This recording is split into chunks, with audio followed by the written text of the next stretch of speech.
Assalamualaikum warahmatullahi wabarakatuh. Nama saya Intan Ayu Lestari dari Fakultas Hukum dengan nomor induk mahasiswa 1220190023.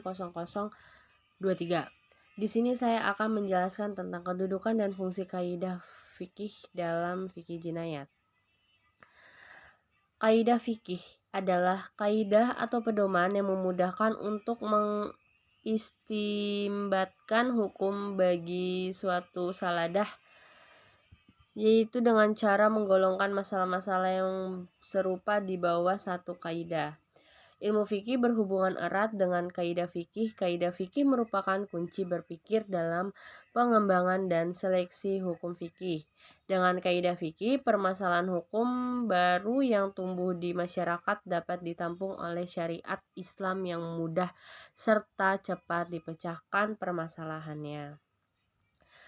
Kata kaidah fikih dari qawaid fikih Arab yang berarti aturan patokan muklis Usman, asas atau dasar.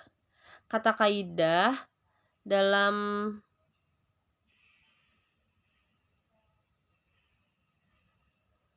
Al-Quran berarti asas, yaitu sesuatu yang mendasari sebuah bangunan.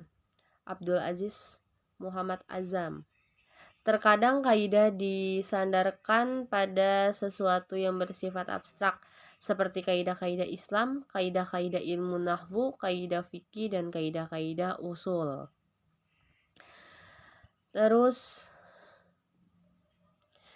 kaidah adalah hukum-hukum yang bersifat kulli atau menyeluruh, yang dijadikan jalan untuk terciptanya masing-masing hukum juz'i. Ahmad Muhammad Al-Syafi'i Ushul Fikih Al-Islam. Adapun lafaz fikih dan fikih yang berarti al-fahmu, yang dalam istilah para ulama ilmu tentang hukum-hukum syariat praktis yang diperoleh dari dalilnya yang terperinci. Dari pengertian kaidah non-fikih yang tersebut di atas, maka kaidah fikih menurut Imam Tajuddin Al-Subki suatu kaidah umum yang bersesuaian dengan bagian-bagian yang banyak yang daripadanya diketahui hukum-hukum juz'iyat itu sendiri.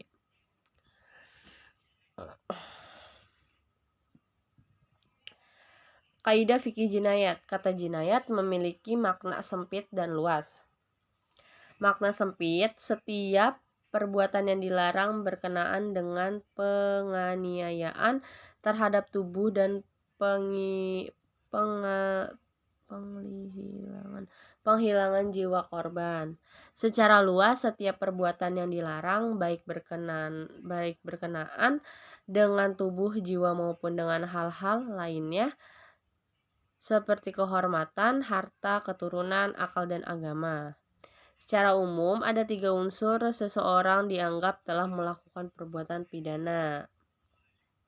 Yang pertama, unsur formal, adanya nas yang melarang perbuatan tersebut disertai ancaman hukuman atau perbuatan tersebut. Yang kedua, material, ada perbuatan pidana. Yang ketiga, moral, adalah orang yang melakukan perbuatan pidana tersebut telah mukallaf. Yang pertama itu ada kaidah yang berkaitan dengan niat. Al-umuru bimaqosidiha, setiap perkara bergantung pada maksudnya. Penerapan kaidah ini dalam jinayat adanya penggolongan perbuatan jarimah berdasarkan niat yang dikandungnya, yaitu perbuatan disengaja adalah yang disertai niat dan tidak disengaja perbuatan yang tidak disertai niat. Yang kedua, ada kaidah yang berkaitan dengan keyakinan dan keraguan. Keyakinan tidak bisa hilang karena ada keraguan. Penerapan kaidah ini dalam fikih jinayat adalah keharusan berhati-hati bagi hakim dalam merumuskan perkara.